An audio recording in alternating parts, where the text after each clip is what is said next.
ಅತಿ ಶಕ್ತಿಯುತವಾದಂತಹ ಮಣ್ಣೆತ್ತಿನ ಅಮಾವಾಸ್ಯೆ. ಈ ಅಮಾವಾಸ್ಯೆ ವಿಶೇಷವಾಗಿದ್ದು, ಈ ಒಂದು ಅಮಾವಾಸ್ಯೆಯಿಂದ ವಿಶೇಷವಾಗಿ ಒಂದು ಲಾಭವನ್ನು ಪಡೆದುಕೊಳ್ಬೇಕು, ಇರುವಂತಹ ಕಷ್ಟಗಳನ್ನು ದೂರ ಮಾಡಿಕೊಳ್ಬೇಕು. ಅಮಾವಾಸ್ಯೆಯಿಂದ ಕೆಲವೊಂದಿಷ್ಟು ಪರಿಹಾರಗಳನ್ನು ನೀವು ಮಾಡಿಕೊಂಡ್ರೆ ಎಲ್ಲ ರೀತಿಯ ಕಷ್ಟಗಳು ದೂರವಾಗುತ್ತದೆ. ವರ್ಷ ಪೂರ್ತಿ ಶುಭದಾಯಕವಾಗಿ ಶುರುವಾಗುತ್ತದೆ ಎಂದು ಈ ಪರಿಹಾರ ಶಾಸ್ತ್ರದಲ್ಲಿ ಹೇಳಿದ್ದಾರೆ. ಹಾಗಾಗಿ ಈ ಒಂದು ವಿಡಿಯೋದಲ್ಲಿ ನಾವು ಅಮಾವಾಸ್ಯೆ ದಿನ ಆಚರಿಸಬೇಕಾದಂಥ ಕೆಲವು ವಿಧಿವಿಧಾನಗಳನ್ನು ತಿಳಿಸಿಕೊಡ್ತೀವಿ. ಆದರೆ ಅದಕ್ಕೂ ಮುನ್ನ ನೀವಿನ್ನು ಈ ದೇವರು ಹಾಗೂ ಜ್ಯೋತಿಷ್ಯವನ್ನು ನಂಬೋದಾದರೆ ಈಗಲೇ ಈ ಮಾಹಿತಿಗೋಸ್ಕರ ಒಂದು ಲೈಕ್ ಕೊಟ್ಟು ಈ ವಿಡಿಯೋನ ಸ್ಕಿಪ್ ಮಾಡದೆ ಕೊನೆ ತನಕ ನೋಡಿದರೆ ನಿಮಗೆ ಉಪಯುಕ್ತವಾದಂತಹ ಮಾಹಿತಿ ಕೂಡ ದೊರೆಯುತ್ತೆ. ಸ್ನೇಹಿತರೆ, ಈ ಅಮಾವಾಸ್ಯೆ ಅನ್ನೋದು ಎಲ್ಲ ರೀತಿಯ ಅಮಾವಾಸ್ಯೆಗಳಿಗಿಂತಲೂ ಶಕ್ತಿ ಜಾಸ್ತಿಯನ್ನು ಹೊಂದಿರುತ್ತದೆ. ಈ ಅಮಾವಾಸ್ಯೆಯನ್ನು ಶಿವನಿಗೆ ಅರ್ಪಿಸಲಾಗುತ್ತದೆ. ಏಕೆಂದರೆ ಸಾಮಾನ್ಯವಾಗಿ ನಾವು ಹುಣ್ಣಿಮೆ ಹಾಗೂ ಅಮಾವಾಸ್ಯೆಯಲ್ಲಿ ಲಕ್ಷ್ಮೀನಾರಾಯಣರ ಪೂಜೆಯನ್ನು ಮಾಡ್ತೇವೆ. ಆದರೆ ಈ ಒಂದು ಅಮಾವಾಸ್ಯೆ ಎಂದು ಲಕ್ಷ್ಮೀ ದೇವಿಯ ಜೊತೆಗೆ ಶಿವನನ್ನು ಪೂಜಿಸಬೇಕು. ಈ ದಿನ ಶಿವನನ್ನು ಯಾರು ಪೂಜಿಸ್ತಾರೋ ಅವರು ಎಲ್ಲ ರೀತಿಯ ಶಾಶ್ವತವಾಗಿ ಪುಣ್ಯ ಫಲವನ್ನು ಪಡೆದುಕೊಳ್ತಾರೆ. ಮನೆಯಲ್ಲಿರುವಂತಹ ಕಷ್ಟದ ಜೀವನದಿಂದ ಇವರ ಜೀವನ ಸುಖ ಸಂತೋಷ ಶಾಶ್ವತವಾಗಿ ನೆಲೆ ಇರುತ್ತೆ. ಇನ್ನು ಈ ಕಾಳಸರ್ಪ ದೋಷಗಳು, ರಾಹುಕೇತು ದೋಷ ಹಾಗೂ ಪಿತೃದೋಷಗಳಿಂದ ಮುಕ್ತಿಯನ್ನು ಪಡೆದುಕೊಳ್ತಾರೆ. ಈ ಒಂದು ದಿನದಂದು ನಾವು ಯಾವ ಪರಿಹಾರಗಳನ್ನು ಮಾಡಿಕೊಂಡ್ರೆ ವರ್ಷ ಪೂರ್ತಿ ನಮಗೆ ಶುಭದಾಯಕವಾಗಿ ಪ್ರಾರಂಭವಾಗುತ್ತದೆ ಎಂದು ನೋಡೋಣ ಬನ್ನಿ. ಈ ಗೃಹಿಣಿಯರು ಸೂರ್ಯೋದಯಕ್ಕೂ ಮುಂಚೆನೇ ಎದ್ದು ಮನೆಯನ್ನು ಶುಭ್ರಪಡಿಸಿಕೊಂಡು ತಲೆ ಸ್ನಾನವನ್ನು ಮಾಡಿಕೊಂಡು ಶಿವನ ಪೂಜೆಯನ್ನು ಮಾಡಿಕೊಳ್ಬೇಕಾಗುತ್ತೆ. ಈ ದಿನ ಮಾಡುವಂತಹ ಪೂಜೆಯಿಂದ ಕೋಟಿ ಜನ್ಮಗಳ ಪುಣ್ಯ ಫಲವನ್ನು ಪಡೆದುಕೊಳ್ತೀರಾ. ಅಷ್ಟೇ ಅಲ್ಲದೆ ಪೂಜೆಯೆಲ್ಲ ಮುಗಿದ ನಂತರ ಈ ದೇವರ ಮನೆಯ ಮುಂದೆ ಕುಳಿತುಕೊಂಡು ಭಕ್ತಿಯಿಂದ 108 ಸಲ ಓಂ ನಮಃ ಶಿವಾಯ ಎಂಬ ಮಂತ್ರವನ್ನು ಜಪಿಸಬೇಕು. ಈ ಒಂದು ಮಂತ್ರಕ್ಕೆ ಅಪಾರವಾದ ಶಕ್ತಿ ಇದೆ. ಈ ಅಮಾವಾಸ್ಯೆಯಂದು ಯಾರು ಈ ಮಂತ್ರವನ್ನು 108 ಸಲ ಜಪ ಮಾಡ್ತಾರೋ ಅವರಿಗೆ ಅಪಾರವಾದಂತಹ ಧನ ಸಂಪತ್ತು ಪ್ರಾಪ್ತಿಯಾಗುತ್ತದೆ. ಈ ಒಂದು ಸಂದರ್ಭದಲ್ಲಿ ನಿಮ್ಮ ಆಸೆ ಆಕಾಂಕ್ಷೆ ಈಡೇರುತ್ತದೆ. ಈ ಅಮಾವಾಸ್ಯೆಯ ದಿನದಂದು ಯಾವ ಸಮಯದಲ್ಲಾದರೂ ಸರಿ ನೀವು ದೇವಸ್ಥಾನಗಳಿಗೆ ತೆರಳಿ ಪೂಜೆಯನ್ನು ಸಲ್ಲಿಸಿ ದೇವಾಲಯದ ನೀವು ಒಂದು ಆಶೀರ್ವಾದವನ್ನು ಪಡೆದುಕೊಂಡು ಬಂದರೆ ಖಂಡಿತವಾಗಿಯೂ ನಿಮಗೆ ಧನ ಸಂಪತ್ತಿನ ಹೊಳೆಯು ಹರಿಯುತ್ತದೆ ಎಂದು ಹೇಳಬಹುದು. ದೇವಾನುದೇವತೆಗಳ ಅನುಗ್ರಹ ಪ್ರಾಪ್ತಿಯಾಗುತ್ತದೆ. ಇದು ಅಮಾವಾಸ್ಯೆ ದಿನಗಳಲ್ಲಿ ಭೂಮಿಯ ಮೇಲೆ ಹೆಚ್ಚಿನದಾಗಿ ಅನೇಕ ಶಕ್ತಿಗಳು, ದುಷ್ಟಶಕ್ತಿಗಳು, ನಮ್ಮ ಪೂರ್ವಿಕರ ಆತ್ಮಗಳು, ನಮ್ಮ ಪಿತೃದೇವತೆಗಳ ಸಂಚಾರ ಮಾಡುತ್ತಾರೆ. ಈ ದುಷ್ಟಶಕ್ತಿಗಳು ನಮ್ಮ ಮನೆಯಲ್ಲಿ ಏನಾದರೂ ಪ್ರವೇಶ ಮಾಡಿದರೆ ನಮ್ಮ ಜೀವನವೇ ಅಲ್ಲೋಲ ಕಲ್ಲೋಲವಾಗುತ್ತದೆ. ಹಾಗಾಗಿ ಅಮಾವಾಸ್ಯೆಯ ದಿನ 10 ಗಂಟೆಯ ನಂತರ ನೀರಿನಲ್ಲಿ ಸ್ವಲ್ಪ ಕಲ್ಲುಪ್ಪನ್ನು ಬೆರೆಸಿ ಅದನ್ನು ಮನೆಯಲ್ಲಿ ಕೂಡ ಚಿಮುಕಿಸಿಕೊಳ್ಳಬೇಕು. ಹಾಗೆ ಮನೆಯನ್ನೆಲ್ಲ ಪ್ರೋಕ್ಷಣೆ ಮಾಡಿಕೊಳ್ಳಿ. ಹಾಗೆ ಸ್ವಲ್ಪ ತಲೆಯ ಮೇಲೆ ಚಿಮುಕಿಸಿಕೊಂಡು ಉಳಿದ ನೀರನ್ನು ಈ ಹೊಸ್ತಿಲಿನ ಮುಂದೆ ಚೆಲ್ಲಬೇಕಾಗುತ್ತದೆ. ರಾತ್ರಿ ಮಲಗುವ ಮುಂಚೆ ಮನೆಯ ಮುಖ್ಯದ್ವಾರ ಹಾಗೂ ಕಿಟಕಿಗಳ ಪಕ್ಕದಲ್ಲಿ ಚೂರು ಕಲ್ಲುಪ್ಪನ್ನು ಹಾಕಿ ನಿದ್ದೆ ಮಾಡಬೇಕು. ಮಾರನೇ ದಿನ ಅಮಾವಾಸ್ಯೆ ಮುಗಿದ ನಂತರ ಮತ್ತೆ ಆ ಉಪ್ಪನ್ನೆಲ್ಲ ತೆಗೆದು ಹೊರಗಡೆ ಬಿಸಾಕಿ ಮನೆಯನ್ನೆಲ್ಲ ಕೂಡ ಶುಭ್ರಪಡಿಸಿಕೊಂಡು ಕಲ್ಲುಪ್ಪನ್ನು ಬೆರೆಸಿದ ನೀರಿನಿಂದ ಮನೆಯನ್ನೆಲ್ಲ ಒರೆಸಿಕೊಳ್ಳಬೇಕು. ಮನೆಯಲ್ಲೆಲ್ಲ ಚಿಮುಕಿಸಬೇಕು. ಸ್ನಾನ ಮಾಡುವಂತಹ ನೀರಿನಲ್ಲಿ ಸ್ವಲ್ಪ ಕಲ್ಲುಪ್ಪನ್ನು ಬೆರೆಸಿ ಸ್ನಾನವನ್ನು ಮಾಡಿಕೊಳ್ಬೇಕಾಗುತ್ತದೆ. ಈ ರೀತಿಯಾಗಿ ಮಾಡೋದ್ರಿಂದ ಮನೆಯಲ್ಲಿ ಅಥವಾ ಮೈಯಲ್ಲಿ ದುಷ್ಟಶಕ್ತಿಗಳು ಪ್ರವೇಶ ಮಾಡುವುದೇ ಇಲ್ಲ. ಇದಾಗಲೇ ಯಾವುದಾದರೂ ದುಷ್ಟಶಕ್ತಿಗಳಿದ್ದರೆ ಕೂಡ ಅವು ಕೂಡ ಹೊರಟು ಹೋಗುತ್ತವೆ. ಅಷ್ಟೇ ಅಲ್ಲ, ಪ್ರತಿ ಅಮಾವಾಸ್ಯೆಯ ದಿನದಂದು ಕೂಡ ಮನೆಯಲ್ಲಿರುವಂಥ ಎಲ್ಲರೂ ಕಲ್ಲುಪ್ಪಿನಿಂದ ದೃಷ್ಟಿಯನ್ನು ತೆಗೆದುಕೊಂಡು ಮಕ್ಕಳಿಗೆ ತಂದೆ ತಾಯಿ ಅಜ್ಜಿ ತಾತ ಯಾರಾದರೂ ದೃಷ್ಟಿಯನ್ನು ತೆಗೆಯಬಹುದು. ಹಾಗೆ ಹಿರಿಯರಾಗಿದ್ದರೆ ಅವರೇ ಸ್ವಲ್ಪ ಕಲ್ಲುಪ್ಪನ್ನು ಕೈಯಲ್ಲಿ ಹಿಡಿದುಕೊಂಡು ಅವರೇ ತಲೆಯ ಸುತ್ತ 3 ಬಾರಿ ಸುತ್ತಿಸಿಕೊಂಡು ದೃಷ್ಟಿಯನ್ನು ತೆಗೆದುಕೊಳ್ಳಬಹುದು. ಈ ಒಂದು ಉಪ್ಪನ್ನು ಹೊರಗಡೆ ಎಸೆಯಬೇಕು ಅಥವಾ ಅದನ್ನು ನೀರಿನಲ್ಲಿ ಬೆರೆಸಿ ಆ ನೀರನ್ನು ಹೊರಗಡೆ ಚೆಲ್ಲಿ ಈ ರೀತಿಯಾಗಿ ಮಾಡಿದರೆ ಮುಂಬರುವ ದಿನಗಳಲ್ಲಿ ಯಾವ ಕಷ್ಟವೂ ಇಲ್ಲದೆ ಸುಖ ನೆಮ್ಮದಿ ಪ್ರಾಪ್ತಿಯಾಗುತ್ತದೆ. ಅಷ್ಟೈಶ್ವರ್ಯದಿಂದ ಬದುಕಬಹುದು. ಅಮಾವಾಸ್ಯೆಯ ದಿನ ಕಾಲಿಗೆ ಕಪ್ಪು ದಾರವನ್ನು ಕಟ್ಕೊಂಡ್ರೆ ಎಲ್ಲ ರೀತಿಯಾದ ನರದೃಷ್ಟಿ, ಕಣ್ಣು ದೃಷ್ಟಿ, ಕೆಟ್ಟ ದೃಷ್ಟಿ ನಿಮ್ಮ ಮೇಲಿದ್ರೆ ಹೊರಟು ಹೋಗುತ್ತದೆ. ತಪ್ಪದೆ ಸಂಜೆ ಹೊಸ್ತಿಲಿನ ಮುಂದೆ 2 ತುಪ್ಪದ ದೀಪಗಳನ್ನು ಹಚ್ಚಿ ಈ ರೀತಿ ಮಾಡುವ ಮೊದಲು ನಮ್ಮ ಎಲ್ಲ ಕಷ್ಟಗಳು ಆ ಪರಮೇಶ್ವರ ದೂರ ಮಾಡುತ್ತಾರೆ. ಈ ಸ್ವಸ್ತಿಕ್ ಚಿಹ್ನೆಯಲ್ಲಿ ಮುಕ್ಕೋಟಿ ದೇವತೆಗಳು ವಾಸಿಸುತ್ತಾರೆಂದು ಹೇಳುತ್ತಾರೆ. ಹಾಗಾಗಿ ನಮ್ಮ ಮನೆಯ ಈ ಸಿಂಹದ್ವಾರದ ಮೇಲೆ ಸ್ವಸ್ತಿಕ್ ಚಿತ್ರವನ್ನು ಅರಿಶಿನದಿಂದ ಬಿಡಿಸಬೇಕು. ಮಧ್ಯದಲ್ಲೊಂದು ಕುಂಕುಮದ ಬೊಟ್ಟನ್ನು ಇಡಿ. ಯಾರ ಮನೆ ಬಾಗಿಲಿನ ಮುಂದೆ ಸ್ವಸ್ತಿಕ್ ಚಿಹ್ನೆ ಇರುತ್ತದೆಯೋ ಅವರ ಮನೆಯೊಳಗೆ ಲಕ್ಷ್ಮೀದೇವಿ ಸಾಕ್ಷಾತ್ ಪ್ರವೇಶ ಮಾಡುತ್ತಾಳೆಂದು ಈ ಪರಿಹಾರ ಶಾಸ್ತ್ರದಲ್ಲಿ ಹೇಳಿದ್ದಾರೆ. ಈ ಲಕ್ಷ್ಮೀದೇವಿ ಇರುವಂತಹ ಮನೆ ಸುಖ, ಶಾಂತಿ, ಸಂತೋಷ, ನೆಮ್ಮದಿ, ಆರೋಗ್ಯ ಹಾಗೂ ಸಕಲ ಐಶ್ವರ್ಯದಿಂದ ಕೂಡಿರುತ್ತದೆ. ಅದೇ ರೀತಿಯಾಗಿ ಅಮಾವಾಸ್ಯೆಯಂದು ಮಹಾಲಕ್ಷ್ಮಿಯನ್ನು ಪೂಜಿಸುವುದು ವಾಡಿಕೆ. ಹಾಗಾಗಿ ಅಮಾವಾಸ್ಯೆಯ ದಿನದಂದು ಮಹಾಲಕ್ಷ್ಮಿ ದೇವಿಯ ಸ್ವರೂಪವಾದ ಕಲ್ಲುಪ್ಪನ್ನು ತೆಗೆದುಕೊಂಡು ಮನೆಗೆ ಬಂದರೆ ಕಲ್ಲುಪ್ಪಿನ ಜೊತೆಗೆ ಮಹಾಲಕ್ಷ್ಮಿಯು ಕೂಡ ನಿಮ್ಮ ಮನೆಗೆ ಬರುತ್ತಾಳೆ. ಇದರಿಂದಾಗಿ ವಿಪರೀತವಾದಂತಹ ಧನಲಾಭ ಉಂಟಾಗುತ್ತದೆ. ಅಮಾವಾಸ್ಯೆಯ ದಿನ ಸಂಜೆ ಒಂದು ಚಿಕ್ಕ ಗಾಜು ಅಥವಾ ಬಟ್ಟಲು ಅಥವಾ ಲೋಟದಲ್ಲಿ ಕಲ್ಲುಪ್ಪನ್ನು ಹಾಕಿ ದೇವರ ಮನೆಯಲ್ಲಿಟ್ಟು ಪೂಜೆಯನ್ನು ಮಾಡಿ. ಈ ರೀತಿ ಮಾಡೋದ್ರಿಂದ ಮನೆಯಲ್ಲಿರುವಂತಹ ದಾರಿದ್ರ್ಯ ದೇವತೆ ಹೊರಟು ಹೋಗಿ ಮುಕ್ಕೋಟಿ ದೇವತೆಗಳು ನಿಮ್ಮ ಮನೆಯೊಳಗೆ ಪ್ರವೇಶವನ್ನು ಮಾಡಿ ನಿಲ್ತಾರೆ. ಶಾಶ್ವತವಾಗಿ ಅಮಾವಾಸ್ಯೆಯ ದಿನ ಅಪ್ಪಿತಪ್ಪಿಯೂ ಕೂಡ ಯಾರಿಗೂ ಹಣವನ್ನು ಕೊಡಬೇಡಿ. ಹಾಗೆ ಅಂತಹ ಪರಿಸ್ಥಿತಿಯಲ್ಲಿ ಇದ್ದರೂ ಕೂಡ ಹಗಲು ಹೊತ್ತಿನಲ್ಲಿ ನಿದ್ದೆ ಮಾಡಬೇಡಿ. ಈ ಬೂದುಗುಂಬಳಕಾಯಿಯನ್ನು ಲಕ್ಷ್ಮಿ ಸ್ವರೂಪವೆಂದೇ ಭಾವಿಸುತ್ತಾರೆ. ಹಾಗಾಗಿ ಅಮಾವಾಸ್ಯೆಯ ದಿನದಂದು ಈ ಬೂದುಗುಂಬಳಕಾಯಿಯನ್ನು ತಂದು ನಿಮ್ಮ ಮನೆ ಬಾಗಿಲಿಗೆ ಇದನ್ನು ಇಟ್ಟುಬಿಡಿ. ಅಮಾವಾಸ್ಯೆ ಎಂದು ಬೂದುಗುಂಬಳಕಾಯಿ ಮನೆಯ ಮುಂದೆ ಕಟ್ಟಿಕೊಂಡ್ರೆ ಮನೆಯಲ್ಲಿರುವಂಥ ಈ ದಾರಿದ್ರ್ಯ ಎಲ್ಲ ಹೊರಟು ಹೋಗಿ ಧನಲಕ್ಷ್ಮಿ ತಾಂಡವವಾಡ್ತಾಳೆ. ಕುಂಬಳಕಾಯಿ ಕಟ್ಟಲು ಸಾಧ್ಯವಾಗದೇ ಇರುವವರು ಆಲೋವೆರಾ ಗಿಡವನ್ನು ಕೂಡ ಕಟ್ಟಬಹುದು. ಅಮಾವಾಸ್ಯೆಯಂದು ಈ ಅಪ್ಪಿತಪ್ಪಿಯೂ ಕೂಡ ಕಪ್ಪು ಬಟ್ಟೆಗಳನ್ನು ಮನೆಯಲ್ಲಿ ಯಾರೂ ಕೂಡ ಹಾಕಿಕೊಳ್ಬೇಡಿ. ಹಾಗೆ ಗೃಹಿಣಿಯರು, ಈ ಹೆಣ್ಣು ಮಕ್ಕಳು ಯಾರೇ ಆಗಿರಲಿ ಕೂದಲು ಹರಿಬಿಟ್ಟು ಹೊರಗಡೆ ಓಡಾಡಬಾರದು. ಈ ರೀತಿ ಕೂದಲು ಹರಿಬಿಟ್ಟು ಓಡಾಡಿದರೆ ನಕಾರ ಶಕ್ತಿಗಳ ಪ್ರವೇಶ ಉಂಟಾಗುತ್ತದೆ. ಇದರಿಂದ ಯಾರೂ ಕೂಡ ಅಮಾವಾಸ್ಯೆ ದಿನ ಕೂದಲನ್ನು ಹರಿಬಿಟ್ಟುಕೊಂಡು ಓಡಾಡಬಾರದು ಎಂದು ಈ ಪರಿಹಾರ ಶಾಸ್ತ್ರದಲ್ಲಿ ತಿಳಿಸಿಕೊಟ್ಟಿದ್ದಾರೆ. ಅಮಾವಾಸ್ಯೆಯ ದಿನ ರಾತ್ರಿ ಉಪವಾಸವಿದ್ದರೆ ಒಳ್ಳೆಯದು. ಉಪವಾಸ ಇರಲು ಸಾಧ್ಯವಾಗದೇ ಇರುವಂಥವರು ಕನಿಷ್ಠ ಪಕ್ಷ ಮೊಸರು ಹಾಗೂ ಉಪ್ಪು ಬೆರೆಸಿದಂಥ ಪದಾರ್ಥವನ್ನು ತಿನ್ನಬಾರದು. ಈ ಅಮಾವಾಸ್ಯೆಯ ದಿನದಂದು ಪೊರಕೆ ಕೊಂಡುಕೊಳ್ಳಬಾರದು. ಪೊರಕೆ ಕೊಂಡುಕೊಂಡ್ರೆ ಲಕ್ಷ್ಮೀದೇವಿಯ ಅನುಗ್ರಹಕ್ಕೆ ಗುರಿಯಾಗ್ತೀರಾ. ಇದರಿಂದ ನಿಮ್ಮ ಆದಾಯ ದಿನೇ ದಿನೇ ಕಡಿಮೆಯಾಗ್ತಾ ಹೋಗುತ್ತದೆ. ಈ ಒಂದು ಅಮಾವಾಸ್ಯೆಯಂದು ಪ್ರತಿಯೊಬ್ಬರೂ ಕೂಡ ಖಂಡಿತವಾಗಿಯೂ ತಲೆ ಸ್ನಾನ ಮಾಡಿಕೊಳ್ಬೇಕು. ಅಮಾವಾಸ್ಯೆಯಂದು ತಲೆ ಸ್ನಾನ ಮಾಡಿಕೊಂಡ್ರೆ ನಮ್ಮ ಜಾತಕದಲ್ಲಿರುವಂಥ ಎಲ್ಲ ದೋಷಗಳು ಕೂಡ ನಿವಾರಣೆಯಾಗುತ್ತದೆ. ಒಂದು ವೇಳೆ ತಲೆ ಸ್ನಾನ ಮಾಡದೆ ಹೋದರೆ ಖಂಡಿತ ದಾರಿದ್ರ್ಯ ನಮ್ಮನ್ನು ಬಿಟ್ಟು ಹೋಗಲ್ಲ. ಅಮಾವಾಸ್ಯೆಯಂದು ಅಪ್ಪಿತಪ್ಪಿಯೂ ಕೂಡ ತಲೆಗೆ ಎಣ್ಣೆ ಹಚ್ಚಿಕೊಳ್ಳಬಾರದು. ಕೆಲವರು ಅಮಾವಾಸ್ಯೆಯಂದು ಮಾಂಸಾಹಾರ ತಿನ್ನುತ್ತಾರೆ. ಆದರೆ ಅಮಾವಾಸ್ಯೆಯಂದು ಅಪ್ಪಿತಪ್ಪಿಯೂ ಕೂಡ ಮಾಂಸಾಹಾರವನ್ನು ಮುಟ್ಟಬಾರದು. ಅಮಾವಾಸ್ಯೆಯಂದು ಈ ಮಾಂಸಾಹಾರ ತಿನ್ನುವುದರಿಂದ ಜೀವನದಲ್ಲಿ ಸುಖ ಸುಮ್ಮನೆ ಕಷ್ಟಗಳು ಬರುತ್ತವೆಂದು ಹೇಳಲಾಗ್ತದೆ. ಅಮಾವಾಸ್ಯೆಯಂದು ಪೂಜಾ ಸಾಮಗ್ರಿಗಳನ್ನು ಕೊಂಡುಕೊಳ್ಳಬಾರದು.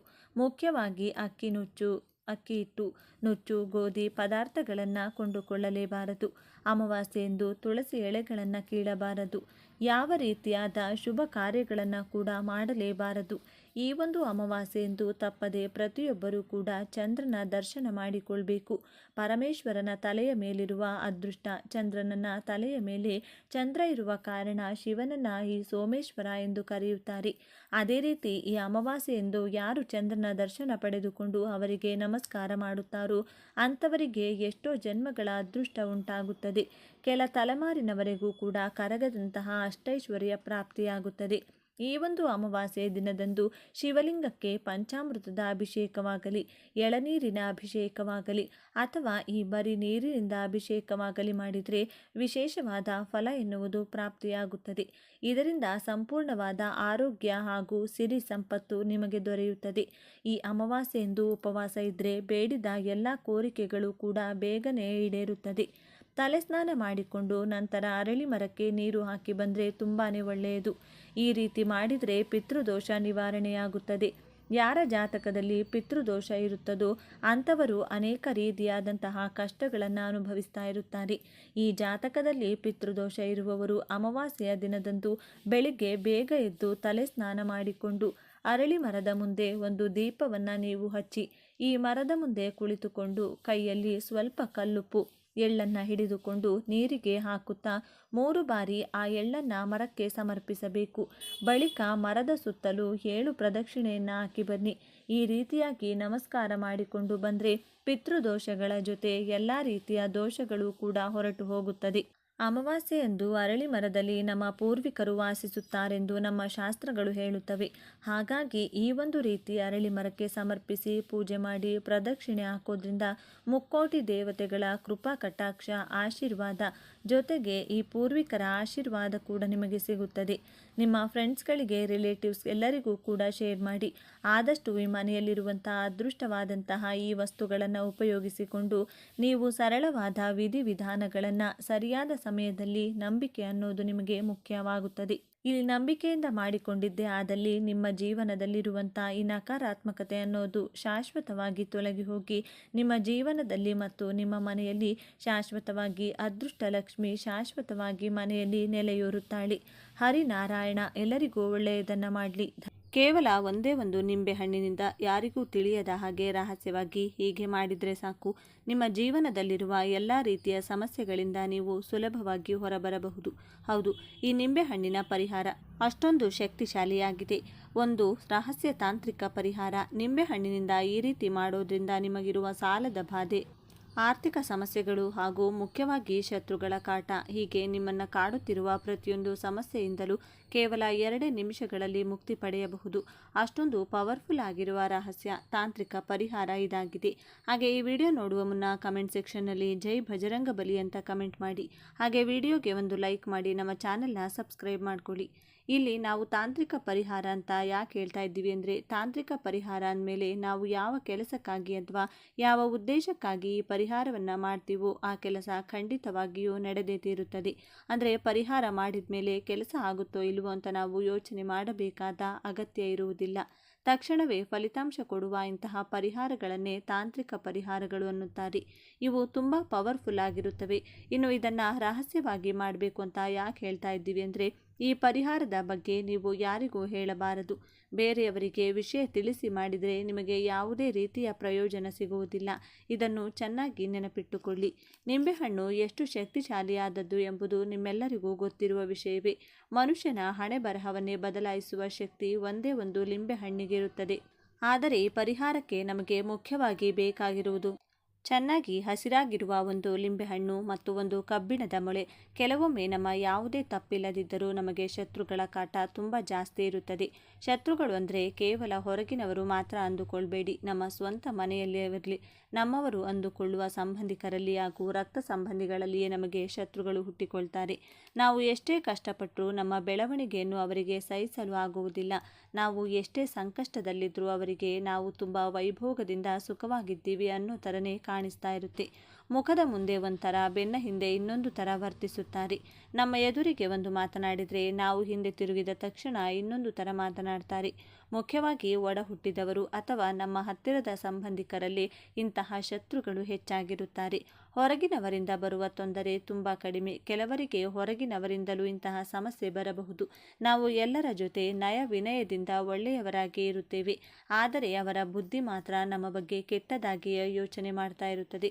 ಇಂತಹ ಶತ್ರುಗಳ ಕಾಟದಿಂದ ಹೊರಬರಲು ಮತ್ತು ಹಣಕಾಸಿನ ಸಮಸ್ಯೆ ಹಾಗೂ ಸಾಲದ ಬಾಧೆಯಿಂದ ಬಳಲುತ್ತಿರುವವರಿಗೆ ಈ ಪರಿಹಾರ ಅದ್ಭುತವಾಗಿ ಕೆಲಸ ಮಾಡುತ್ತದೆ.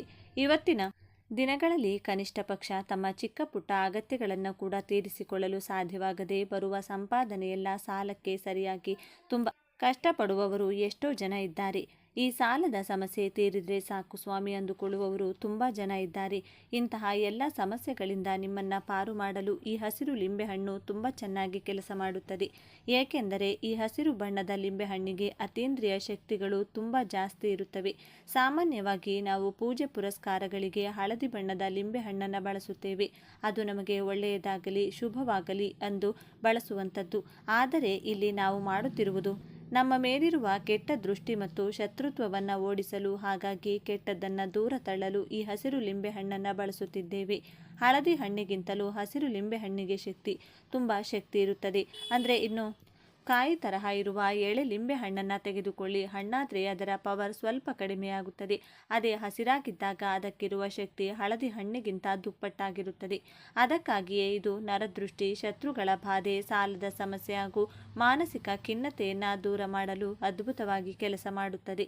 ಕೆಲವೊಮ್ಮೆ ನಾವು ಒಬ್ಬರನ್ನು ತುಂಬ ನಂಬಿ ನಮ್ಮ ಮನಸ್ಸಿನ ಮಾತುಗಳನ್ನು ಹೇಳಿಕೊಂಡಿರುತ್ತೇವೆ. ಆದರೆ ಅದೇ ನಂಬಿಕೆಗೆ ದ್ರೋಹ ಉಂಟಾಗುತ್ತದೆ. ನಾವು ಯಾರನ್ನು ನಮ್ಮವರು ಅಂದುಕೊಳ್ತೇವೋ ಅವರೇ ನಮಗೆ ನಿಮಗೆ ಶತ್ರುಗಳಾಗುತ್ತಾರೆ. ಇಂದಿನ ದಿನಗಳಲ್ಲಿ ಯಾರನ್ನು ನಂಬಬೇಕು, ಯಾರನ್ನು ನಂಬಬಾರದು ಎಂಬುದೇ ಅರ್ಥವಾಗುತ್ತಿಲ್ಲ. ಇನ್ನು ಭೀಕರವಾದ ಹಣದ ಸಮಸ್ಯೆ ಮತ್ತು ಸಾಲದ ಬಾಧೆ ಎಂತಹದ್ದೇ ಅಂದರೂ ನಾವು ಮನೆಯಲ್ಲಿ ಊಟ ಮಾಡಿದ್ದೀವೋ ಇಲ್ವೋ ಅಂತ ಯಾರೂ ಬಂದು ಕೇಳೋದಿಲ್ಲ. ಆದರೆ ಸಾಲ ಕೊಟ್ಟವರು ಬಂದು ಕೇಳುವ ಆ ನೋವು ಇದೆಯಲ್ಲ, ಅದು ಅನುಭವಿಸಿದವರಿಗೆ ಮಾತ್ರ ಗೊತ್ತು. ಸಾಲ ಇಲ್ಲದೆ ನೆಮ್ಮದಿಯಾಗಿದ್ದರೆ ಸಾಕು ಎನ್ನುವಷ್ಟರ ಮಟ್ಟಿಗೆ ಜೀವನ ನಮಗೆ ಪಾಠ ಕಲಿಸಿರುತ್ತದೆ. ಆದ್ದರಿಂದ ಅಂತಹ ಸಾಲದ ಬಾಧೆ ಇಲ್ಲದೆ ನಾವು ಪಡುವ ಕಷ್ಟಕ್ಕೆ ತಕ್ಕ ಪ್ರತಿಫಲ ಸಿಗಬೇಕು, ಲಕ್ಷ್ಮೀ ದೇವಿಯ ಅನುಗ್ರಹ ಮತ್ತು ದೈವ ಕೃಪೆ ನಮ್ಮ ಮೇಲಿರಬೇಕು ಅಂದುಕೊಳ್ಳುವವರಿಗೆ ಈ ಪರಿಹಾರ ತುಂಬ ಶಕ್ತಿಶಾಲಿಯಾಗಿ ಕೆಲಸ ಮಾಡುತ್ತೆ. ಇದನ್ನು ನಾವು ವಾರದ ಯಾವುದೇ ದಿನದಲ್ಲಾದರೂ ಮಾಡಬಹುದು. ಇದು ತಾಂತ್ರಿಕ ಪರಿಹಾರ ಆಗಿರೋದ್ರಿಂದ ವಾರದ ಇದೇ ದಿನ ಮಾಡಬೇಕು ಅಂತ ಯಾವುದೇ ನಿಯಮವಿಲ್ಲ. ನೀವು ಮಾನಸಿಕವಾಗಿ ತುಂಬ ಕುಗ್ಗಿ ಹೋಗಿದ್ದಾಗ, ಈ ಕಷ್ಟಗಳನ್ನು ತಡೆದುಕೊಳ್ಳಲು ಸಾಧ್ಯವಾಗುತ್ತಿಲ್ಲ ಅಂದಾಗ ನೀವು ಯಾವುದೇ ದಿನ ಇದನ್ನು ಮಾಡಬಹುದು. ಆದರೆ ಒಂದು ಮುಖ್ಯವಾದ ವಿಷಯ, ಈ ಪರಿಹಾರವನ್ನು ಸೂರ್ಯ ಮುಳುಗಿದ ಮೇಲೆ ಅಂದರೆ ಕತ್ತಲಾದ ನಂತರವೇ ಮಾಡಬೇಕು. ಆಗಲೇ ನಿಮಗೆ ಒಳ್ಳೆಯ ರಿಸಲ್ಟ್ ಸಿಗುತ್ತದೆ. ಕತ್ತಲಾದ ಮೇಲೆ ಮಾಡಬೇಕು ಎಂಬುದನ್ನು ಮಾತ್ರ ಚೆನ್ನಾಗಿ ನೆನಪಿಟ್ಟುಕೊಳ್ಳಿ. ಹಾಗೆ ಪರಿಹಾರ ಮಾಡುವ ದಿನ ಸ್ವಲ್ಪ ನಿಯಮಗಳನ್ನು ಪಾಲಿಸಿ ಸ್ವಚ್ಛವಾಗಿ ಸ್ನಾನ ಮಾಡಿ ಒಗೆದ ಬಟ್ಟೆಯನ್ನು, ಒಳ್ಳೆಯ ಬಟ್ಟೆಗಳನ್ನು ಧರಿಸಿ ಈ ಪರಿಹಾರವನ್ನು ಮಾಡಿ ನೋಡಿ. ಆದರೆ ಅಂದು ಯಾವುದೇ ಕಾರಣಕ್ಕೂ ಕಪ್ಪು ಬಣ್ಣದ ಬಟ್ಟೆಗಳನ್ನು ಧರಿಸಬೇಡಿ ಮತ್ತು ಆ ದಿನ ಮಾಂಸಾಹಾರವನ್ನು ಸೇವಿಸಬೇಡಿ. ದೇವರ ಮೇಲೆ ಸಂಪೂರ್ಣ ನಂಬಿಕೆ ಇಟ್ಟು ನನ್ನ ಈ ಕೆಲಸ ಖಂಡಿತ ಆಗುತ್ತದೆ ಎಂಬ ಭರವಸೆಯೊಂದಿಗೆ ಈ ಪರಿಹಾರವನ್ನು ಪ್ರಾರಂಭಿಸಿ. ಈಗ ಶತ್ರುಗಳ ಹೆಸರು ಬರೆಯುವ ವಿಷಯಕ್ಕೆ ಬರೋಣ. ಕೆಲವೊಮ್ಮೆ ನಮಗೆ ಶತ್ರುಗಳು ಜಾಸ್ತಿ ಇರಬಹುದು. ಒಂದು ವೇಳೆ ಇಬ್ಬರು ಅಥವಾ ಒಬ್ಬರಿದ್ರು ಆ ಲಿಂಬೆಹಣ್ಣಿನ ಮೇಲೆ ಅವರ ಹೆಸರನ್ನು ಬರೆಯಿರಿ. ನೆನಪಿರಲಿ, ಹಳದಿ ಲಿಂಬೆಹಣ್ಣು ಬಳಸಬೇಡಿ, ಹಸಿರು ಲಿಂಬೆಹಣ್ಣನ್ನೇ ತೆಗೆದುಕೊಳ್ಳಿ. ಒಂದು ಹಸಿರು ಲಿಂಬೆಹಣ್ಣನ್ನು ತೆಗೆದುಕೊಂಡು ಶತ್ರುಗಳು ಯಾರು, ಒಬ್ಬರು ಅಥವಾ ಇಬ್ಬರು, ಅವರ ಹೆಸರನ್ನ ಕೆಂಪು ಬಣ್ಣದ ಪೆನ್ನಿನಿಂದ ಲಿಂಬೆಹಣ್ಣಿನ ಮೇಲೆ ಬರೆಯಬೇಕು. ಒಂದು ವೇಳೆ ಸಾಲದ ಸಮಸ್ಯೆ ಅಥವಾ ಹಣದ ಸಮಸ್ಯೆ ಇದ್ದರೆ ನಿಮಗೆ ಎಷ್ಟು ಸಾಲ ಇದೆಯೋ ಆ ಮೊತ್ತವನ್ನು ಲಿಂಬೆಹಣ್ಣಿನ ಮೇಲೆ ಬರೆಯಿರಿ. ಅಥವಾ ಸರಳವಾಗಿ ನನ್ನ ಸಾಲಗಳೆಲ್ಲವೂ ತೀರಬೇಕು ಎಂದು ಬರೆಯಿರಿ. ಇಲ್ಲದಿದ್ದರೆ ನನ್ನ ಹಣಕಾಸಿನ ಸಮಸ್ಯೆಗಳೆಲ್ಲ ದೂರವಾಗಬೇಕು ಎಂದು ಬರೆಯಿರಿ. ಇನ್ನು ಶತ್ರುಗಳು ತುಂಬ ಜನ ಇದ್ದು ಎಲ್ಲರ ಹೆಸರು ಬರೆಯಲು ಸಾಧ್ಯವಾಗದಿದ್ದರೆ ಸುಮ್ಮನೆ ಶತ್ರುಗಳು ಇಲ್ಲದಂತಾಗಲಿ ಎಂದು ಮಾತ್ರ ಬರೆಯಿರಿ. ಆದರೆ ಇದನ್ನು ಕೇವಲ ಕೆಂಪು ಪೆನ್ನಿಂದಲೇ ಬರೆಯಬೇಕು ಎಂಬುದನ್ನು ನೆನಪಿಟ್ಟುಕೊಳ್ಳಿ. ಕೆಂಪು ಪೆನ್ನು ಅಥವಾ ಸ್ಕೆಚ್ ಪೆನ್ ಯಾವುದನ್ನು ಬೇಕಾದರೂ ಬಳಸಬಹುದು. ಕೆಂಪು ಬಣ್ಣವು ಶತ್ರುನಾಶಕ್ಕೆ ತುಂಬ ಚೆನ್ನಾಗಿ ಕೆಲಸ ಮಾಡುತ್ತೆ. ಇಲ್ಲೊಂದು ವಿಷಯ ನೆನಪಿಡಿ, ಇದು ಎದುರಿಗಿರುವವರು ಹಾಳಾಗಲಿ ಎಂದು ಮಾಡುವ ಕೆಟ್ಟ ತಾಂತ್ರಿಕ ಪ್ರಯೋಗವಲ್ಲ, ಬದಲಾಗಿ ಅವರ ಕೆಟ್ಟ ಕಣ್ಣು ನರದೃಷ್ಟಿ ಮತ್ತು ಹೊಟ್ಟೆ ಕಿಚ್ಚಿನಿಂದ ನಾವು ಬಚಾವಾಗಲು ಮಾಡಿಕೊಳ್ಳುತ್ತಿರುವ ಪರಿಹಾರ ಅಷ್ಟೇ. ಹಾಗೆಯೇ ಸಾಲ ಮತ್ತು ಆರ್ಥಿಕ ಸಮಸ್ಯೆಗಳನ್ನು ತೀರಿಸಿಕೊಳ್ಳಲು ಇದು ಸಹಾಯ ಮಾಡುತ್ತದೆ. ಹಾಗಾಗಿ ಹಸಿರು ಲಿಂಬೆಹಣ್ಣು ಮತ್ತು ಕೆಂಪು ಪೆನ್ ನೆನಪಿಟ್ಟುಕೊಳ್ಳಿ. ಇದರ ನಂತರ ಈ ಪರಿಹಾರಕ್ಕೆ ಬೇಕಾಗುವ ಮೂರನೇ ವಸ್ತು ಒಂದು ಕಬ್ಬಿಣದ ಮೊಳೆ. ಆ ಮೊಳೆಯಿಂದ ಈ ಲಿಂಬೆಹಣ್ಣಿನ ಮಧ್ಯಕ್ಕೆ ಗಟ್ಟಿಯಾಗಿ ಚುಚ್ಚಿ. ನೀವು ಮೊಳೆಯನ್ನು ಚುಚ್ಚಿದಾಗ ಲಿಂಬೆಹಣ್ಣಿನ ರಸ ಹೊರಗೆ ಬಂದು ನೀವು ಬರೆದ ಹೆಸರುಗಳು ಅಥವಾ ಸಮಸ್ಯೆ ಅಳಿಸಿ ಹೋದರೆ ಪರವಾಗಿಲ್ಲ, ಅದರ ಬಗ್ಗೆ ಚಿಂತೆ ಮಾಡಬೇಡಿ. ಏಕೆಂದರೆ ನಾವು ಈಗಾಗಲೇ ಹೆಸರನ್ನು ಬರೆದಿರೋದ್ರಿಂದ ನಂತರ ಅದು ಅಳಿಸಿ ಹೋದರೂ ತೊಂದರೆ ಇಲ್ಲ. ಆದರೆ ನೀವು ಮೊಳೆಯನ್ನು ಚುಚ್ಚುವಾಗ ಮನಸ್ಸಿನಲ್ಲಿ ಗಟ್ಟಿಯಾದ ಸಂಕಲ್ಪ ಮಾಡಿಕೊಳ್ಬೇಕು. ಅಂದರೆ ಒಂದು ಕೈಯಲ್ಲಿ ಲಿಂಬೆಹಣ್ಣು, ಇನ್ನೊಂದು ಕೈಯಲ್ಲಿ ಮೊಳೆಯನ್ನು ಹಿಡಿದುಕೊಂಡು ನಿಮ್ಮ ಕಷ್ಟಗಳು, ಬಾಧೆಗಳು ಏನೇನಿದೆಯೋ ಅದನ್ನೆಲ್ಲ ಬಲವಾಗಿ ದೇವರಿಗೆ ಹೇಳಿಕೊಳ್ಳಿ.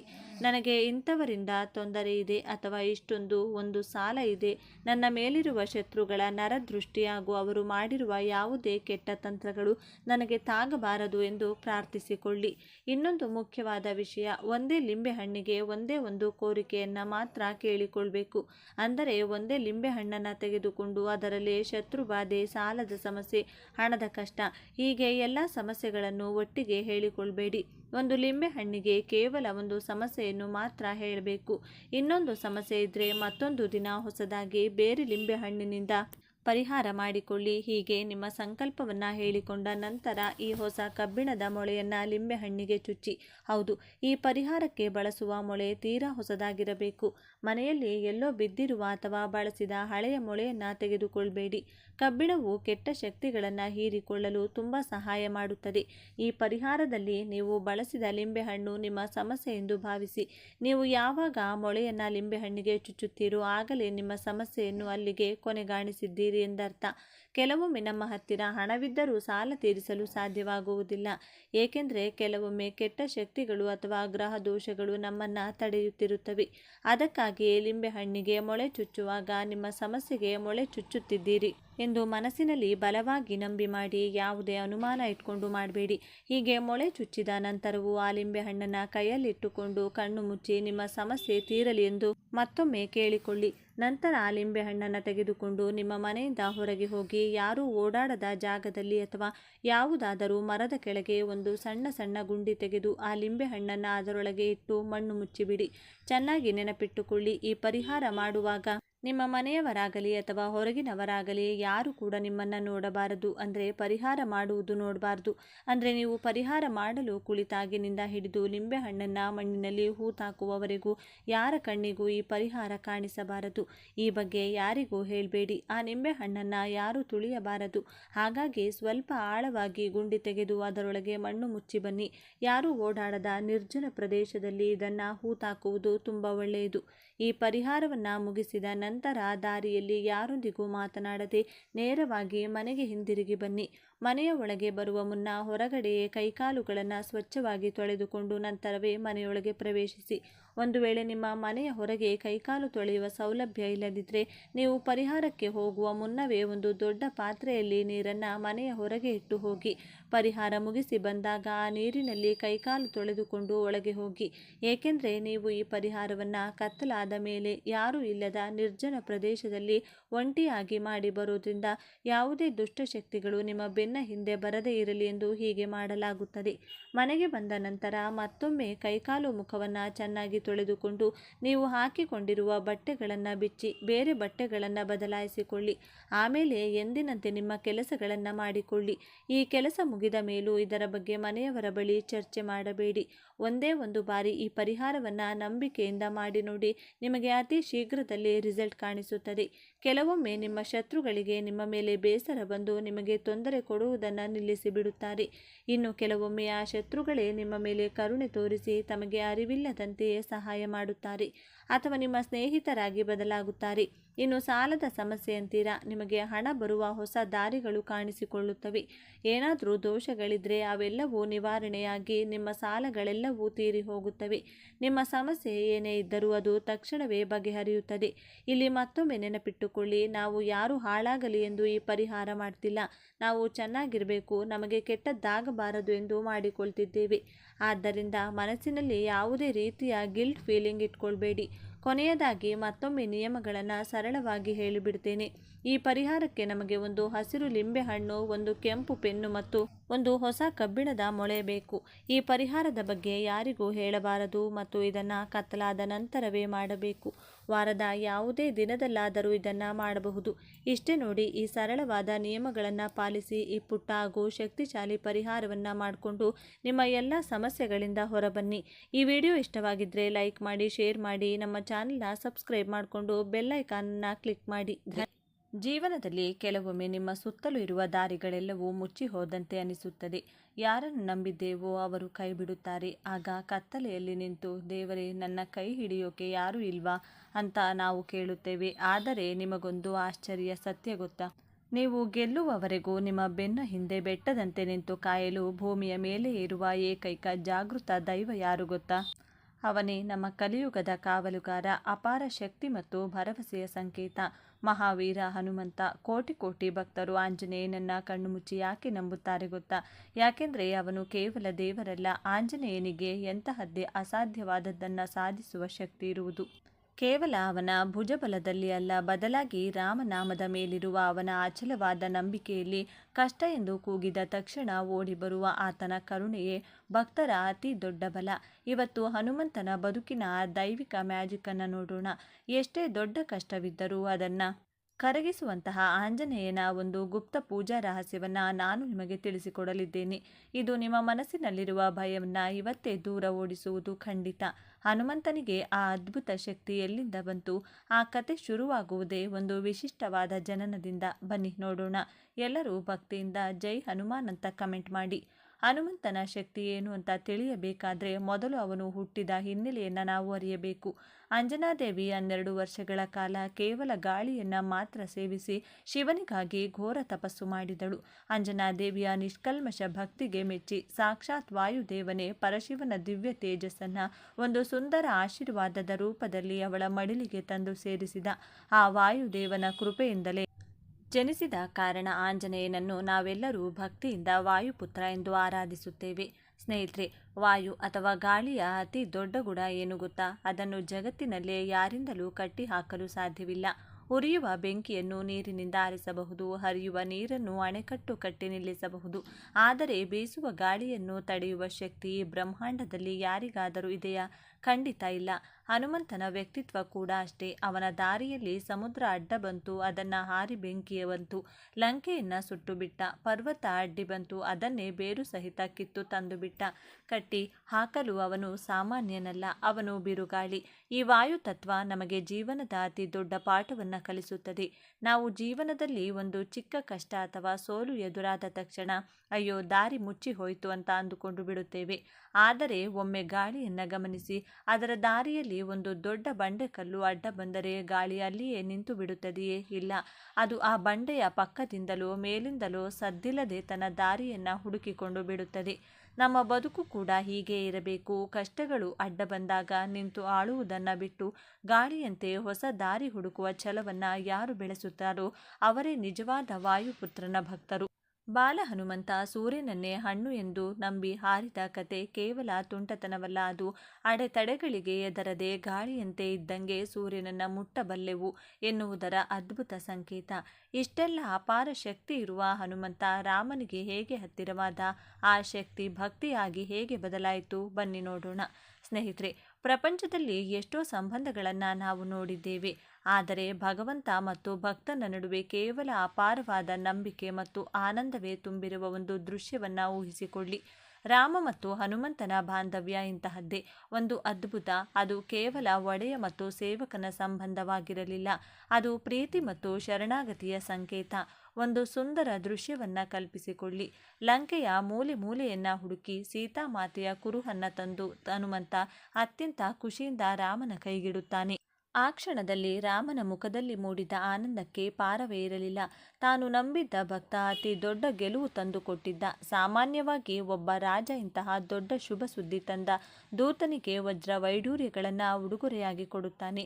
ಆದರೆ ಇಡೀ ಬ್ರಹ್ಮಾಂಡದ ಒಡೆಯನಾದ ರಾಮನ ಮುಖದಲ್ಲಿ ಮಂದಹಾಸ ಬೀರುತ್ತಾ ಅಪಾರವಾದ ಹೆಮ್ಮೆಯಿಂದ ಹೇಳುತ್ತಾನೆ, ಹನುಮ, ನೀನು ತಂದ ಈ ಸಂತೋಷಕ್ಕೆ, ನಿನ್ನ ಈ ವಿಶ್ವಾಸಕ್ಕೆ ಸಾಟಿಯಾದ ಯಾವ ಸಂಪತ್ತು ನನ್ನ ಬಳಿ ಇಲ್ಲ. ನಿನಗೆ ಉಡುಗೊರೆಯಾಗಿ ಕೊಡಲು ನನ್ನ ಬಳಿ ಇರುವುದು ಈ ಪ್ರೀತಿಯ ಆಲಿಂಗನ ಮಾತ್ರ. ಹೀಗೆ ಹೇಳುತ್ತಾ ಅತ್ಯಂತ ಸಂಭ್ರಮದಿಂದ ತನ್ನ 2 ಕೈಗಳನ್ನು ಚಾಚಿ ಆ ವಾನರನನ್ನ ಬಿಗಿಯಾಗಿ ಅಪ್ಪಿಕೊಳ್ಳುತ್ತಾನೆ. ಆ ಅಪ್ಪುಗೆಯಲ್ಲಿ ಅಚಲವಾದ ನಂಬಿಕೆ ಮತ್ತು ಗೆಲುವಿನ ಖುಷಿಯಿತ್ತು. ಹನುಮಂತನಿಗೆ ಆ ಕ್ಷಣದಲ್ಲಿ ಇಡೀ ಬ್ರಹ್ಮಾಂಡದ ಆಸ್ತಿ ಸಿಕ್ಕಷ್ಟು ಸಂಭ್ರಮವಾಗಿತ್ತು. ಯಾವಾಗ ನಾವು ನಮ್ಮ ಕೆಲಸವನ್ನ ನಿಸ್ವಾರ್ಥವಾದ ಪ್ರೀತಿಯಿಂದ ಮಾಡುತ್ತೇವೋ ಆಗ ಭಗವಂತನು ಒಲಿಯುತ್ತಾನೆ. ಇಲ್ಲಿ ನಮಗೆ ಸಿಗುವ ಸಂದೇಶ ಏನು? ಜೀವನದಲ್ಲಿ ನಾವು ಸದಾ ನನಗೆ ಅದು ಬೇಕು ಇದು ಬೇಕು ಎಂದು ದೇವರ ಬಳಿ ವ್ಯಾಪಾರ ಮಾಡುತ್ತೇವೆ. ಆದರೆ ಹನುಮಂತ ಹೇಳಿಕೊಡುವುದು ನಿಷ್ಕಲ್ಮಶ ಪ್ರೀತಿಯನ್ನ. ಈ ನಿಷ್ಕಲ್ಮಶ ಪ್ರೀತಿಯ ಅತಿ ದೊಡ್ಡ ಪರೀಕ್ಷೆ ನಡೆದದ್ದು ಯಾವಾಗ ಗೊತ್ತಾ? ಭಗವಂತನಾದ ಶ್ರೀರಾಮನು ತನ್ನ ಭೂಲೋಕದ ಅವತಾರವನ್ನ ಪೂರ್ಣಗೊಳಿಸಿ ತನ್ನ ನಿಜ ಸ್ವರೂಪವನ್ನ ತಾಳಿ ತನ್ನ ಸಾಮ್ರಾಜ್ಯಕ್ಕೆ ಹೊರಟಿದ್ದನು. ಆ ಹೊತ್ತಿನಲ್ಲಿ ಆತನು ತನ್ನ ಪರಮ ಭಕ್ತನನ್ನ ಪ್ರೀತಿಯಿಂದ ಕರೆದು, ಹನುಮ ಬಾ, ನಿನ್ನಂತಹ ಶ್ರೇಷ್ಠ ಭಕ್ತನಿಗೆ ನನ್ನ ಸಾಮ್ರಾಜ್ಯದಲ್ಲಿಯೇ ಮೊದಲ ಸ್ಥಾನವಿದೆ, ನನ್ನ ಜೊತೆ ಬಂದು ಬಿಡು ಎಂದನು. ರಾಮನ ಆ ಮಾತನ್ನ ಕೇಳಿದ ಕೂಡಲೇ ಹನುಮಂತ ಅತ್ಯಂತ ಮುಗ್ಧತೆಯಿಂದ ಭಗವಂತನಲ್ಲಿ ಒಂದು ಪ್ರಶ್ನೆ ಕೇಳುತ್ತಾನೆ.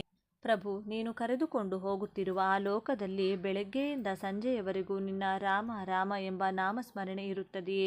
ಅಲ್ಲಿ ನಿನ್ನ ಈ ದಯಾಮಯನಾದ ಮಾನವ ರೂಪದ ಕಥೆಗಳನ್ನು ಯಾರಾದರೂ ಹೇಳುತ್ತಾರೆಯೇ? ಆಗ ರಾಮನು ನಸುನಕ್ಕು, ಇಲ್ಲ ಹನುಮ, ಅಲ್ಲಿ ನಾನು ಚತುರ್ಭುಜನಾದ ಪರಮಾತ್ಮ. ಅಲ್ಲಿ ಭೂಮಿಯ ಮೇಲಿರುವಂಥ ನಿನ್ನ ರಾಮನ ಕಥೆಗಳಾಗಲಿ ಭಜನೆಯಾಗಲಿ ಅಲ್ಲಿರುವುದಿಲ್ಲ ಎಂದು ಉತ್ತರಿಸುತ್ತಾನೆ. ಇದನ್ನು ಕೇಳಿದ ಮರುಕ್ಷಣವೇ ಹನುಮಂತನು 2 ಹೆಜ್ಜೆ ಹಿಂದಕ್ಕೆ ಸರಿದು ಭಾವುಕನಾಗಿ ಹೇಳುತ್ತಾನೆ, ಕ್ಷಮಿಸು ಪ್ರಭು, ನಿನ್ನ ಹೆಸರಿಲ್ಲದ, ನಿನ್ನ ಕಥೆಗಳಿಲ್ಲದ ಆ ಬಂಗಾರದ ಅರಮನೆ ನನಗೆ ಬೇಡ. ಬದಲಾಗಿ ಈ ಭೂಮಿಯ ಮೇಲೆ ಎಲ್ಲಿಯವರೆಗೆ ಒಬ್ಬ ಸಾಮಾನ್ಯ ಮನುಷ್ಯ ಭಕ್ತಿಯಿಂದ ನಿನ್ನ ರಾಮನಾಮವನ್ನು ಹೇಳುತ್ತಿರುತ್ತಾನೋ ಅಲ್ಲಿಯವರೆಗೆ ನಾನು ಕಣ್ಣಿಗೆ ಕಾಣದಂತೆ ಇದೇ ಭೂಮಿಯಲ್ಲೇ ಉಳಿದು ನಿನ್ನ ಆ ಹೆಸರನ್ನು ಕೇಳುತ್ತಿರುತ್ತೇನೆ. ಸ್ನೇಹಿತರೆ, ಗಮನಿಸಿ, ಯಾವಾಗ ನಾವು ನಮ್ಮ ಕೆಲಸವನ್ನು ಹಾಗೂ ನಮ್ಮವರನ್ನು ಯಾವುದೇ ಪ್ರತಿಫಲಾಪೇಕ್ಷೆ ಇಲ್ಲದೆ ಪ್ರೀತಿಸಲು ಶುರು ಮಾಡುತ್ತೇವೋ ಆಗ ಭಗವಂತನಿಗೆ ನಮ್ಮ ಮೇಲೆ ಅಪಾರವಾದ ನಂಬಿಕೆ ಹುಟ್ಟುತ್ತದೆ. ಆ ನಂಬಿಕೆಯೇ ನಮ್ಮ ಕೈಬಿಡದೆ ಕಾಯುವ ದೈವಿಕ ಶಕ್ತಿಯಾಗುತ್ತದೆ. ಹಾಗಾದರೆ ಈಗಲೂ ನಮ್ಮ ನಡುವೆ ಅದೃಶ್ಯವಾಗಿರುವ ಆ ಹನುಮಂತನನ್ನು ನಾವು ಸಂಪರ್ಕಿಸುವುದು ಹೇಗೆ? ಬನ್ನಿ, ವಿಡಿಯೋದ ಆರಂಭದಲ್ಲಿ ನಾನು ಹೇಳಿದ ಆ ಪೂಜಾ ರಹಸ್ಯವನ್ನು ಈಗ ತಿಳಿಯೋಣ. ಈ ಪೂಜೆಗೆ ಬೇಕಾಗಿರುವುದು ಬಂಗಾರವಲ್ಲ, ಬೆಳ್ಳಿಯಲ್ಲ, ಕೇವಲ ಒಂದು ವೀಳ್ಯದೆಲೆ. ಯಾಕೆ ವೀಳ್ಯದೆಲೆ ಗೊತ್ತಾ? ಅಶೋಕವನದಲ್ಲಿ ಸೀತಾಮಾತೆ ಹನುಮಂತನಿಗೆ ಆಶೀರ್ವಾದ ಮಾಡುವಾಗ ತನ್ನ ಬಳಿ ಏನೂ ಇಲ್ಲದೆ ಪಕ್ಕದಲ್ಲಿದ್ದ ವೀಳ್ಯದೆಲೆಯನ್ನೇ ತೆಗೆದು ಅವನ ತಲೆಯ ಮೇಲೆ ಇಟ್ಟಿದ್ದಳಂತೆ. ಅಂದಿನಿಂದ ಆಂಜನೇಯನಿಗೆ ಆ ಎಲೆ ಅಂದರೆ ಬಹಳ ಇಷ್ಟ. ಮಂಗಳವಾರ ಅಥವಾ ಶನಿವಾರ ಸಂಜೆ ನಿಮ್ಮ ಮನೆದೇವರ ಕೋಣೆಯಲ್ಲಿ ಒಂದು ದೀಪಕ್ಕೆ ಎಳ್ಳೆಣ್ಣೆ ಅಥವಾ ಹಸುವಿನ ತುಪ್ಪದ ದೀಪ ಹಚ್ಚಿ ಒಂದು ಶುದ್ಧವಾದ ವೀಳ್ಯದೆಲೆಯನ್ನು ತೆಗೆದುಕೊಳ್ಳಿ. ಅದರ ಮೇಲೆ ಸ್ವಲ್ಪ ಸಿಂಧೂರವನ್ನು ಇಡಿ. ಅದನ್ನು ಹನುಮಂತನ ಫೋಟೋದ ಮುಂದಿಟ್ಟು ಭಕ್ತಿಯಿಂದ ಕೈಮುಗಿದು ಶ್ರೀರಾಮ ಜಯ ರಾಮ ಜಯ ಜಯ ರಾಮ ಎಂದು ಮನಸ್ಸಿನಲ್ಲೇ ಜಪಿಸಿ. ಈ ರೀತಿ ಶರಣಾದ ಭಕ್ತನಿಗೆ ವಾಯುಪುತ್ರ ಕಾವಲಾಗಿರುತ್ತಾನೆ. ಸ್ನೇಹಿತರೆ, ಹನುಮಂತ ಎಂದರೆ ಕೇವಲ ಪುರಾಣದ ಕಥೆಯಲ್ಲ, ಅವನು ಅಂತರಂಗದಲ್ಲಿರುವ ವಿಶ್ವಾಸ ಮತ್ತು ಧೈರ್ಯ. ಕಷ್ಟಗಳನ್ನು ನೋಡಿಯ ಈ ಕಷ್ಟ ಎನ್ನುವ ಬದಲು ನನ್ನ ಜೊತೆ ಆಂಜನೇಯನಿದ್ದಾನೆ ಎಂದು ಘರ್ಜಿಸಿ. ಭಕ್ತಿಯಿಂದ ಕಮೆಂಟ್ ಬಾಕ್ಸ್ನಲ್ಲಿ ಜೈ ಬಜರಂಗಬಲಿ ಅಥವಾ ಜೈ ಶ್ರೀರಾಮ್ ಎಂದು ಬರೆಯಿರಿ. ಈ ಕತೆ ನಿಮಗೆ ಅಪಾರವಾದ ಧೈರ್ಯವನ್ನು ತಂದಿದೆ ಎಂದು ನಾನು ನಂಬಿದ್ದೇನೆ. ನಮ್ಮ ಸಂಸ್ಕೃತಿಯ ಇಂತಹ ಅದ್ಭುತ ಮಾಹಿತಿಗಾಗಿ ನಮ್ಮ ಚಾನೆಲ್ಗೆ ಸಬ್ಸ್ಕ್ರೈಬ್ ಆಗಿ. ಮುಂದಿನ ಸಂಚಿಕೆಯಲ್ಲಿ ಸಿಗೋಣ. ಧನ್ಯವಾದಗಳು.